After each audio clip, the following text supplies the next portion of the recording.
आज मैं grace study point के एक छात्र का इंटरव्यू लेने जा रहा हूं। तो आइए उनसे जानते हैं कि उन्होंने अपना पढ़ाई कैसे किया। उनका मैट्रिक में 457 नंबर आया है। तो आइए उनसे जानते हैं। आइए करा बैठिए। चलिए अब मैं इनका इंटरव्यू चालू करता हूं। क्या आप रेडी हैं इंटरव्यू के लिए? जी सर। तो सबसे पहले मेरा सवाल आपसे है कि आप अपना पूरा परिचय दीजिए पहले। सर मेरा नाम कैलाश कुमार है और मैं मेरा घर बिरतिया में है। मैं पंचायत काशी टिंगराई जिला गोपालगंज का निवासी हूँ। इस वर्ष 2025 के फरवरी माह में आयोजित मैट्रिक परीक्षा में मेरा 457 अंक लाकर प्रथम श्रेणी का स्थान प्राप्त किया है। साथ में अपने स्कूल में भी प्रथम स्थान प्राप्त किया हूँ। आप किस कोचिंग से पढ़ रहे थे?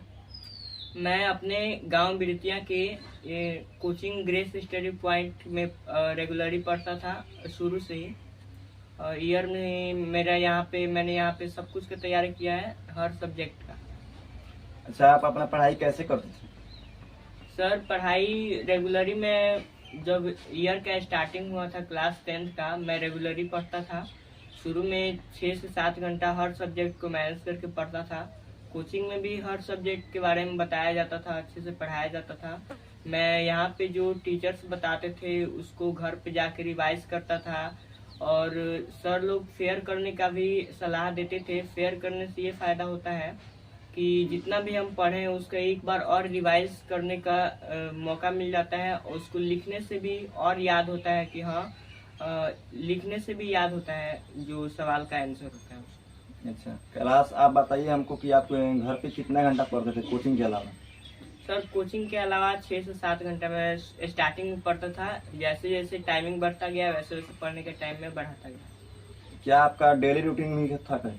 जी सर, मैं डेली रूटीन बनाया था। सबसे पहले जब क्लास स्टार्ट हुआ था तो हर किसी को अपना सबसे पहले टाइम मैनेजमेंट करना पड़ता है जिससे वे सफल हो पाते हैं। मैंने भी शुरू के कम से कम 15-20 दिन देखा कि मैं कब क्या कर रहा हूँ, कैसे मेरा क्या हो रहा है। उसके हिसाब से मैंने रूटीन बनाया था जिससे मुझे काफ़ी बेनिफिट मिला। अच्छा, सही। और ये बताइए हमको कि आपने जो प्रत्येक सब्जेक्ट है उसका कैसे तैयारी किया? जैसे गणित के कैसे तैयारी किया आपने? सर प्रत्येक सब्जेक्ट के लिए मैंने अलग अलग टाइम रखा था। जैसे गणित के लिए अलग टाइम या किसी भी सब्जेक्ट के लिए अलग अलग समय रखा था जिससे और उसी टाइम के अंडर उसको पूरा कंप्लीट करता था और उसका रिवाइज भी करता था। अच्छा, मैंने बहुत सारे बच्चों को देखा है कि मैथ से बहुत घबराते हैं, तो उन बच्चों के लिए आप क्या कहना चाहेंगे? सर देखिए, हर बच्चे को लगता है कि मैथ एक भारी सब्जेक्ट है, हम इसको नहीं पढ़ पाएंगे। मैथ के सवाल को देखकर ही बच्चों को लगता है कि इतना भारी क्वेश्चन का आंसर हम नहीं दे पाएंगे। लेकिन जो होता है टीचर्स के उनको जो भी सवाल डाउट है उसको टीचर से पूछना चाहिए और टीचर्स उस सवाल को आसान से आसान तरीके से बताते भी हैं। पर बच्चे मन में ऐसा बैठा लेते हैं कि नहीं, मुझसे ये सवाल सॉल्व नहीं होगा, यह सवाल भारी है। तो उसको मैथ्स के लिए हर सवाल को रिवाइज करना पड़ता है। अगर आपको कोई सवाल नहीं आ रहा है तो कम से कम उसको 5 बार एक बार रिवाइज कीजिए घर पे बैठ के। फिर भी नहीं आ रहा है तो टीचर से सलाह लीजिए कि सर हम इसको और अच्छे तरीके से कैसे सॉल्व कर सकते हैं। अच्छा, चलिए। और मैंने देखा है कि बच्चे जो होते हैं मैथ तो पढ़ लेते हैं लेकिन घर पे जाके उसका रिवीजन नहीं कर पाते। तो क्या ऐसे मैथ उनको समझ में आती है? नहीं सर, मैथ एक ऐसा सब्जेक्ट है कि हम एक बार उसके क्वेश्चन को सॉल्व कर लिए, फिर घर पे जाके जैसे साइंस पढ़ते हैं उसको एक बार देख लेने से हमको कभी कभार याद हो भी जाता है। लेकिन मैथ के साथ ऐसा नहीं होता है। हम घर पे जाके उसको सिर्फ ऐसा सोचते हैं कि जाके उसको एक बार देख लेंगे तो हमको उसका आंसर याद हो जाएगा। लेकिन मैथ के साथ ऐसा नहीं होता है। मैथ में जो बिना रिवाइज किए उसका आंसर हमको पता नहीं चल पाता और हम कहीं पर भी बैठते हैं या उस सवाल को दोबारा सॉल्व करने की कोशिश करते हैं तो वो हमसे सॉल्व नहीं होता है। अच्छा, आपने साइंस विषय और बाकी सारे विषयों की तैयारी कैसे की? सर साइंस ऑल सब्जेक्ट का मैं पहले ही बता चुका हूँ, मेरा सारा टाइम मैनेजमेंट था। तो हर सब्जेक्ट, मान लीजिए साइंस है तो उसमें 3 सब्जेक्ट होते हैं। तो स्टार्टिंग जब हुआ था तो मैंने उसका अपना रूटीन भी बनाया था। तो उसमें 1.5-2 घंटा का समय रखा था। इसमें हर सब्जेक्ट के लिए 45-45 मिनट या आधा आधा घंटा का समय रखता था। जो सब्जेक्ट लगता था कि ये इस पे मुझे ज़्यादा ध्यान देने की ज़रूरत है, उसका टाइम थोड़ा ज़्यादा बढ़ा देता था, उसमें ज़्यादा प्रैक्टिस करता था। साइंस की बात है तो उसको साइंस को मैं जो क्वेश्चन याद हो जाता था उसको याद हो जाता तो याद हो जाता, जो क्वेश्चन याद नहीं होता था उसको कॉपी पर कम से कम 5 बार लिखता था, उसके बाद ये याद हो जाता था। और याद करने का सबसे अच्छा टाइम सुबह में होता है। अधिकतर 3 बजे से लेके 5 बजे तक टाइम होता है, उसमें आप सुबह उठ के याद कर सकते हैं, जिससे आपको जो भी भारी क्वेश्चन होता है उसको याद करने में काफ़ी बेनिफिट होता है। अच्छा, और ये हमको बताइए आपकी प्रत्येक सब्जेक्ट में आपका कितना कितना मार्क्स आया? सर मेरा टोटल मिला के 457 मार्क्स आया है, जिसमें मेरा हिंदी में 85, मैथ में 95, संस्कृत में 90, साइंस में 96 और सोशल साइंस में 91 नंबर आया है। अच्छा, आपका हिंदी में इतना कम 85 ही है, इसके पीछे क्या रीजन है?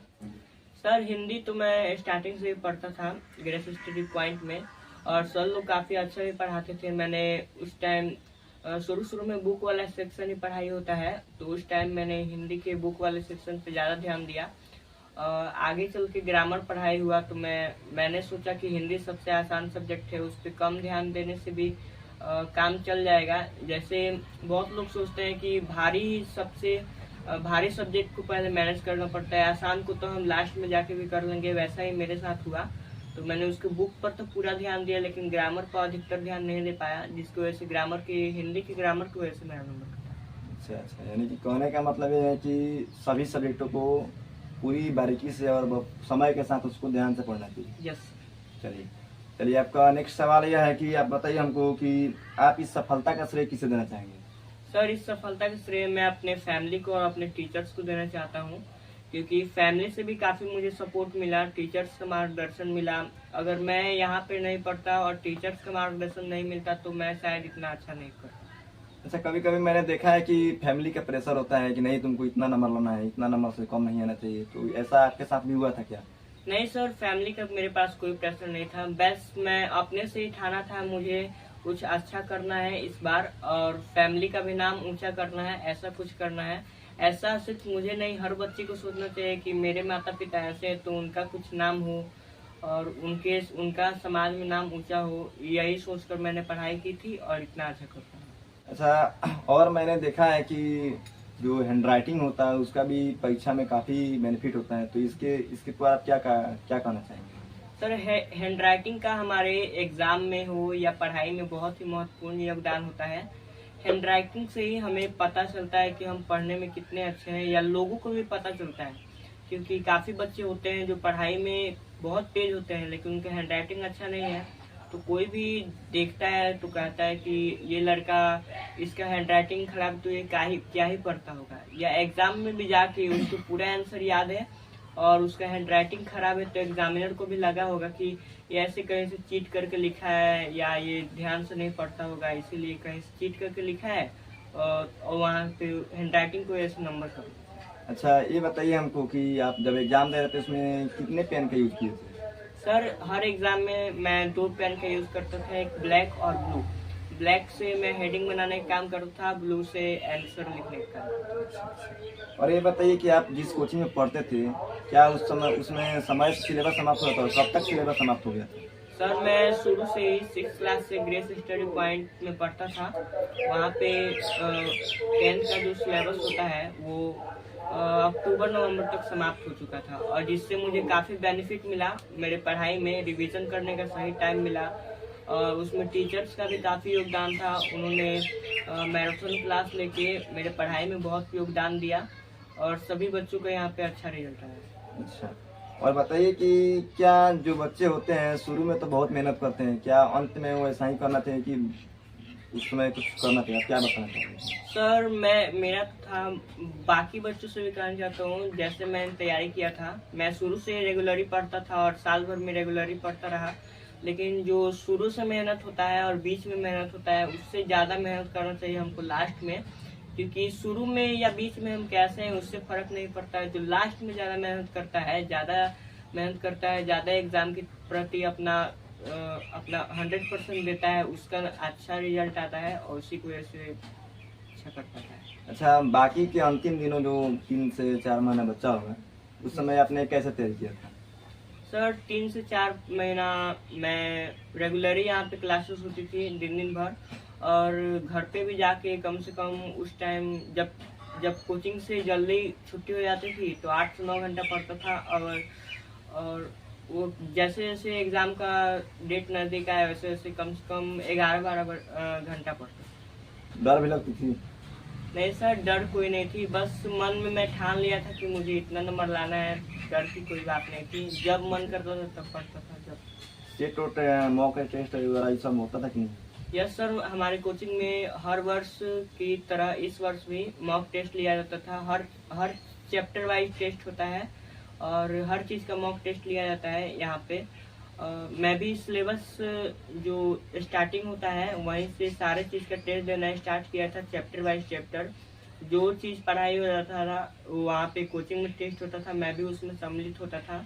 लास्ट के जब 4-5 महीने बचे थे तब टीचर्स द्वारा ऑब्जेक्टिव और सब्जेक्टिव का सेट भी मरवाया जाता था, मैं भी उसमें भी मैंने काफ़ी उससे भी मुझे काफ़ी बेनिफिट मिला, और वहाँ पे उसकी वजह से मुझे काफ़ी हेल्प हुआ ऑब्जेक्टिव सब्जेक्टिव लिखने में। और ये बताइए, कभी कभी बच्चे जो होते हैं काफ़ी डीमोटिवेट होते हैं, यस तो उस समय आपको कोई प्रेरणा देने वाला या कोई मोटिवेशन करने वाला कोई था?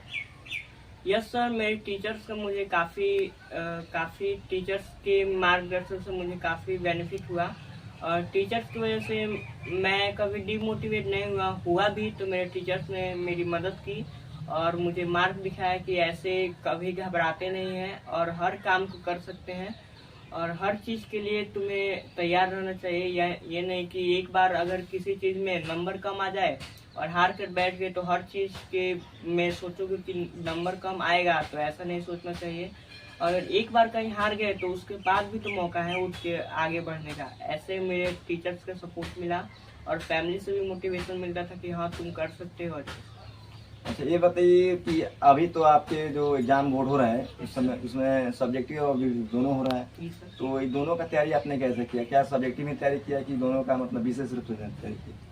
सर सब्जेक्टिव ऑब्जेक्टिव का मैंने दोनों का अच्छे से तैयारी किया था। सब्जेक्टिव विशेष किसकी तैयारी की थी? विशेष ऑब्जेक्टिव पर ध्यान दिया था सर मैंने। कोचिंग में ऑब्जेक्टिव ऐसे भी मैं घर पे जब मुझे टाइम मिलता था तब मैंने ऑब्जेक्टिव के एक बुक खरीद कर रखा था जिसमें सारे क्वेश्चन होते हैं ऑब्जेक्टिव के चैप्टर वाइज। जब भी बिहार बोर्ड द्वारा जितना क्वेश्चन पूछा गया है उस सब का मैं तैयारी करता था। कोचिंग में भी काफ़ी सब्जेक्टिव के बारे में बताया जाता था।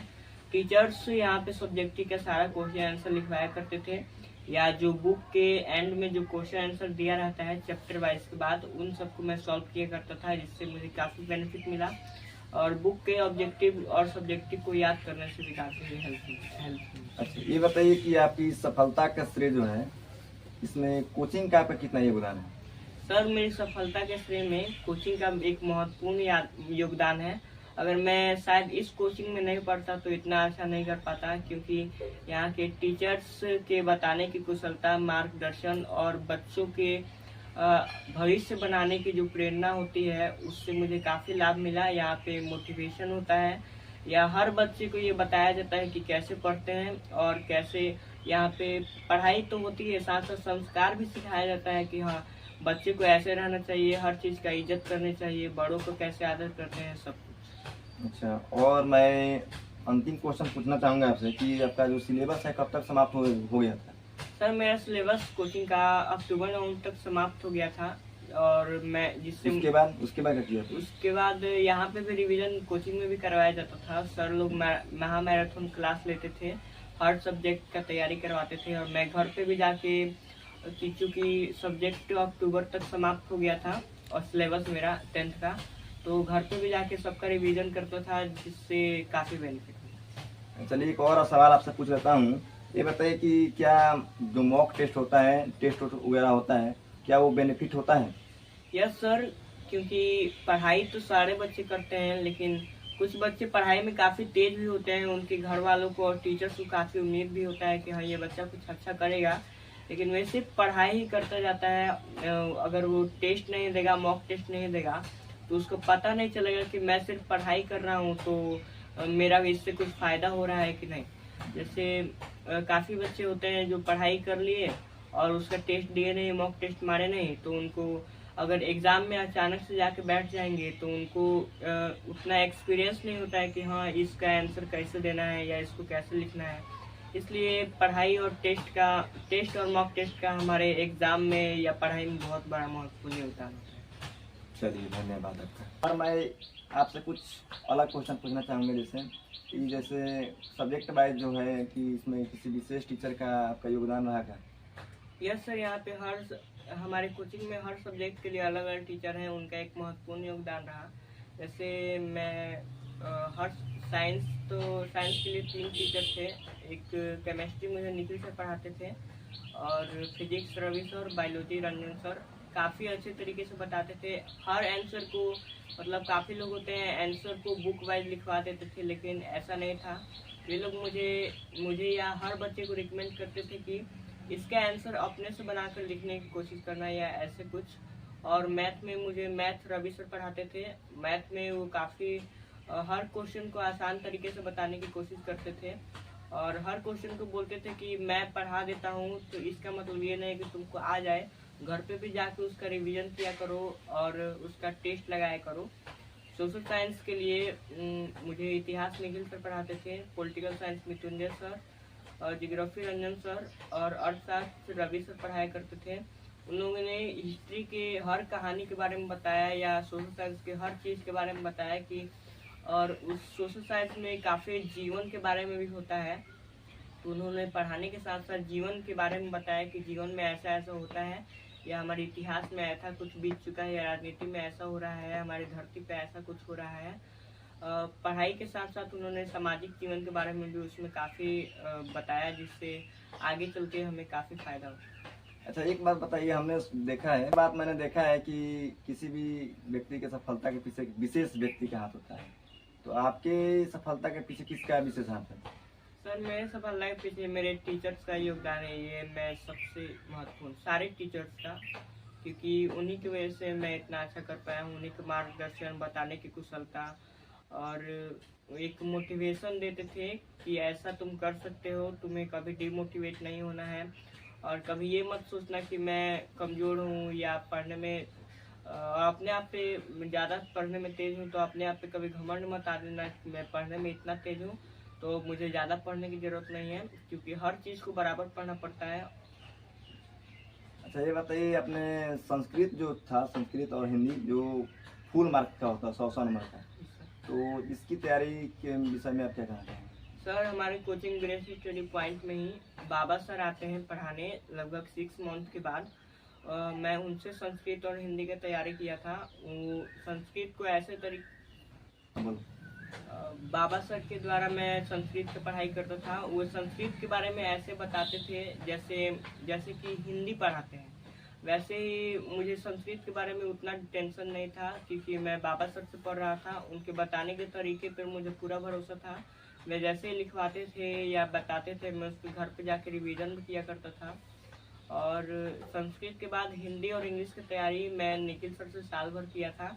वो इंग्लिश को ऐसे कहानी की तरह बताते थे, ऐसा नहीं लगता था कि मैं इंग्लिश पढ़ रहा हूँ तो मुझ पर ज़्यादा प्रेशर है, इंग्लिश मुझे समझ में नहीं आता। वे ऐसे तरीके से बताते थे इंग्लिश भी कि मुझे समझ में आता था, ये बाकी बच्चों को भी समझ में आता था और इससे इंग्लिश में भी मेरा काफ़ी अच्छा स्कोर है।